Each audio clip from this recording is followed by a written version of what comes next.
What is going on, everybody? Shri Kanase here. So in this video, I'm going to be talking about the 5 new revolutionary tips that can help you succeed with Shopify dropshipping. And no, it is not going to be the don't give up or you need money to make money. Those kinds of tips, in my opinion, lead to no help at all to the person listening to those tips. I mean, I've heard 100 times not to give up when it comes to business, and I'm kind of by this point expecting something different when somebody uploads a video like this. So in order to even make this video, I actually had to think a lot, believe it or not. If you guys know me, you know that I don't like to do what the herd does because I like to stand out of the crowd. And before we jump into the depth of this video, what I want you to do is just take 2 seconds, pause this video and comment down below what kind of success you're achieving with Shopify dropshipping right now. And also comment down below one goal that you have for the upcoming 6 months. One person who comments, one lucky winner from the comments below, I will choose myself to get on a free consulting 15-minute call. So this is your chance to win something for free. Definitely comment down below. And don't forget to hit that like button and subscribe button while you're at it. But without wasting any more time, let's just jump right into the 5 tips. And speaking of not following the herd, that is my number 1 tip.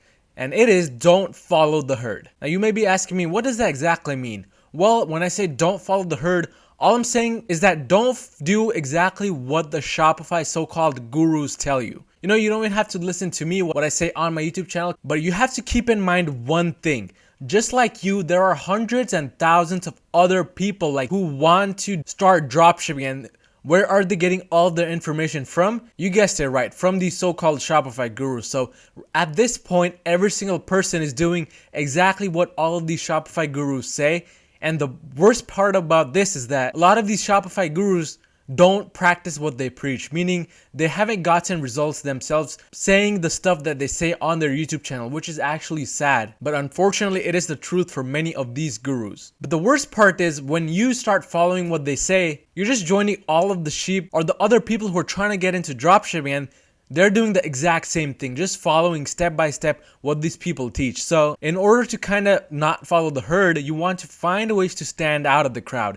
And this can be through designing a website that looks completely different from all of the websites by other dropshippers, which look like they were put up in about 20 minutes. So focusing on your websites, making it stand out of the crowd is one great way to not follow the herd. The second one is with ads. Just because there's tons and tons of tutorials on Facebook, and because some Shopify YouTuber is posing in front of a Lambo and a big mansion claiming that he made that money through Facebook ads, does not mean that you have to run Facebook ads. In fact, nowadays I'm recommending that you guys start with Snapchat ads, Pinterest ads, Google ads. I have good tutorials on Google ads on my channel if you're interested in those. But these 3 platforms are just the base. There's tons and tons more out there. And as Facebook gets more and more saturated, it is the best to turn to these other marketing platforms. And one thing you absolutely don't want to do is have just one specific product or one marketing channel. The herd mentality is find that one golden winning product which can cure all of your life problems, make you 7 figures in income, get you that Lambo that you want. And that is the herd mentality. You want to do the opposite. These people want to find one dropshipping winning product. You do the opposite, you find 10 of those. And the main reason behind is that the less products or marketing channels you have,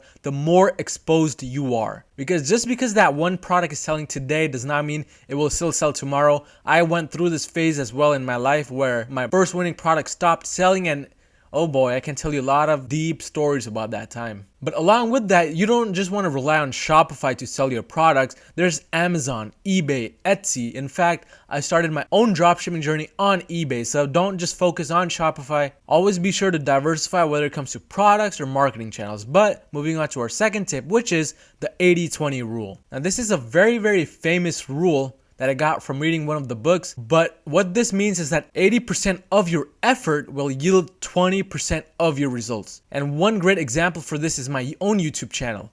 I have over 100 videos on my YouTube channel right now, but only about 20% of these total videos really even get me any views at all every single day. And this applies to my own Shopify businesses as well. But how is this a tip for you? Well, one question you want to ask yourself in order to implement this rule correctly is, what is important for you in order to get results? And is what you're doing at this moment helping you progress towards that specific goal that you have in mind? So meaning, are you just kind of acting busy and wasting your time doing stuff that isn't going to really get you the results that you want? If the answer is yes, then you need to prioritize different tasks which can get you the results. And with Shopify and e-commerce, the number one thing that gets results is marketing. So what I'm trying to say is focus 80% of your time on marketing and trying to find ways to make sales. And this brings me to my tip number 3, which is monitor your spending. I know this kind of sounds like a common sense thing, but based on the things I've seen from my own mentoring students and stories I've heard of other dropshippers failing, this may be not such a common sense thing after all. When a person starts business, specifically an e-commerce Shopify business, they kind of lay out a specific budget that they have in mind, but oftentimes they forget to really monitor how much they're spending on each task.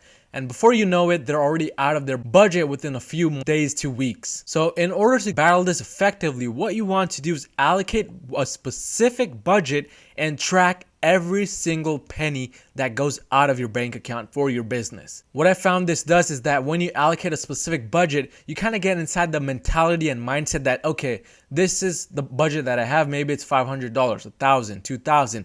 And I have to make this work within that budget, otherwise I'm fully screwed. When you get in that mentality and mindset, you kind of start working more and more towards the goal and apply the 80-20 rule automatically, which I went over in tip number 2. Because you know that you only have a specific budget, you can't just blindly just waste all of that budget on things that don't make a difference. And in order to not blindly spend that money, you want to do one thing, and that is make an effort to spend most of your budget, and I mean 90% of your budget, on things that will get you sales. You got to make the Shopify app on your phone, make that cha-ching sound every 2 seconds. And again, as I mentioned before, the only way to make sales in e-commerce is to focus on marketing.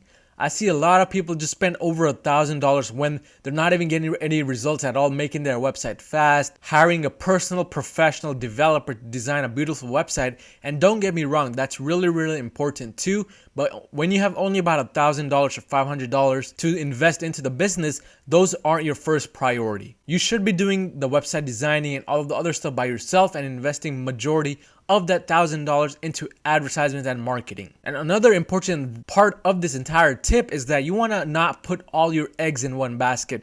This applies to the products that you test or the niche you may select. Sometimes things just don't work out. So if you found a product that you're just investing like 70% of your budget on and it's not getting you profitable sales and revenue, it is time to move on from that product. So don't put all your eggs in one basket. In this case, it would be one product. You want to always be reassessing your situation and readjusting based on your situation. But moving on to tip number 4, and that is you need to have a strong back end right now in 2019 before you even start marketing. Set up your back end, meaning your applications, emails, retargeting, and then start marketing. Don't do the opposite. I know you must be excited, adrenaline flowing through your blood, trying to just make a killing with the marketing, but if you don't have a proper back end set up, you're not gonna really maximize your sales and profits. Because with your cold interest targeting ads and your marketing for cold interest audiences, you're not supposed to be making a profit technically. You're supposed to only be breaking even. The main profit comes from the back end. So always focus on your back end before diving into any of the other stuff. And from the 3 things I mentioned, apps, emails, retargeting, I want to go over retargeting one more time because that is, I believe, the most important thing. If you find that you're kind of lazy and you would rather not worry about apps and emails right now,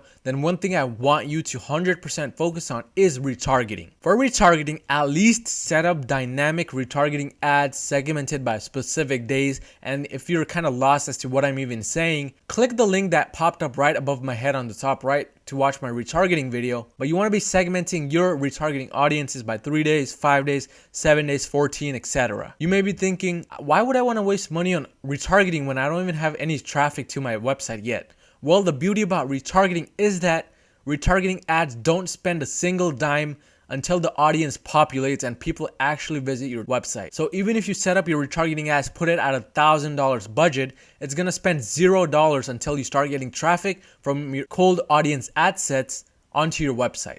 So don't worry about spending your money on anything when it comes to retargeting in the beginning. And now moving on to our 5th and most important tip, and that is failure is part of the process.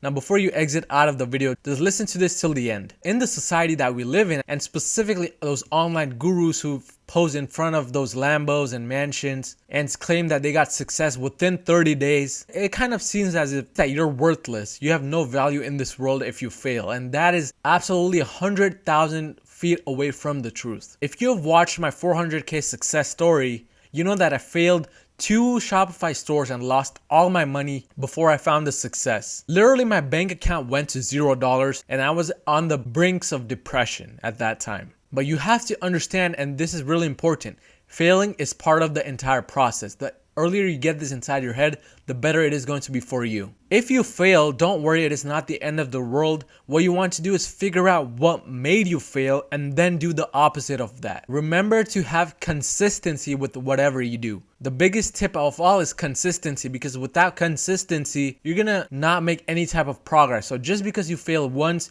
don't give up, be consistent, try another thing. It's always reassessing and readjusting to your situation. But the people who don't give up make it in the end. And I know I said at the beginning of the video that I wouldn't say something generic like don't give up, but you have to understand, if you fail, you have to try again and again until you pass. Just think of it like this.